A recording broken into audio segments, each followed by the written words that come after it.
Hi again. Earlier in this program, you learned how to keep your audience in mind when communicating your data findings. By making sure that you're thinking about who your audience is and what they need to know, you'll be able to tell your story more effectively. In this video, we'll learn how to use a strategic framework to help your audience understand the most important takeaways from your presentation. To make your data findings accessible to your audience, you'll need a framework to guide your presentation. This helps to create logical connections that tie back to the business tasks and metrics. As a quick reminder, the business task is the question or problem your data analysis answers. The framework you choose gives your audience context to better understand your data. On top of that, it helps keep you focused on the most important information during your presentation. The framework for your presentation starts with your understanding of the business task. Raw data doesn't mean much to most people, but if you present your data in the context of the business task, your audience will have a much easier time connecting with it. This makes your presentation more informative and helps you empower your audience and knowledge. That's why understanding the business task early on is key. Here's an example. Let's say we're working with a grocery store chain. They've asked us to identify trends in online searches for avocados to help them make seasonal stocking decisions. During our presentation, we want to make sure that we continue focusing on this task and framing our information with it. Let's check out this example slide presentation. We can begin our presentation by framing it with the business task. Here, in this second slide, I've added goals for the discussion.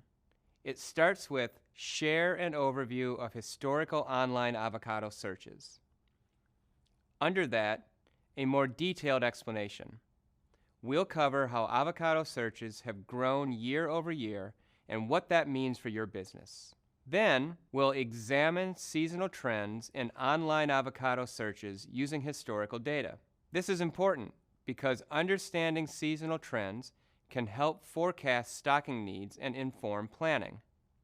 And finally, discuss any potential areas for further exploration. This is where we'll address next steps in the presentation. This clearly outlines the presentation so our audience knows what to expect. It also lets them know how the information we share is going to be connected to the business task. You might remember we talked about telling a story with data before. You can think of this like outlining the narrative. We can do the same thing with our data viz examples. If we're showing this visual graph of annual searches for avocados, we might want to frame it by saying, this graph shows the months with the most online searches for avocados last year. So we can expect that this interest in avocados will fall on the same months this year. That can even be used in our speaker notes for this slide. This is a great place to add important points you want to remember during the presentation ahead of time.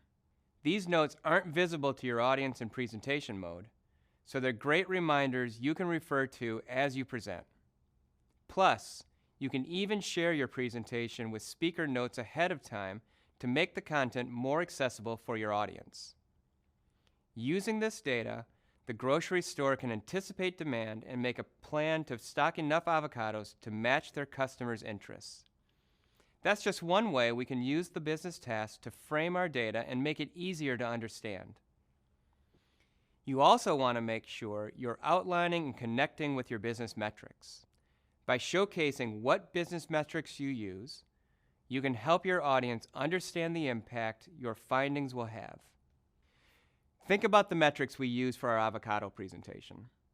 We track the number of online searches for avocados from different months over several years to anticipate trends in demand.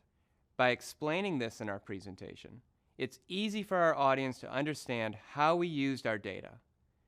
These data points alone, the dates or number of searches, aren't useful for our audience. But when we explain how they are combined as metrics, the data we're sharing makes so much more sense. Here's another potential data viz that we want to use. We can frame it for our audience by including some of our metrics. There's an explanation of what time period this data covers. Our data shows Google search queries from 2004 to 2018. Where we gathered this data from, search queries are limited to the United States only, and a quick explanation of how the trends are being measured. Google Trend scores are normalized at 100. So now that our audience understands the metrics we use to organize this data, they'll be able to understand the graph more clearly.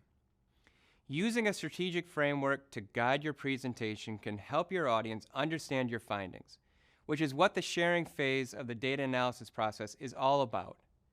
Coming up, we'll learn even more about how to weave data into your presentations.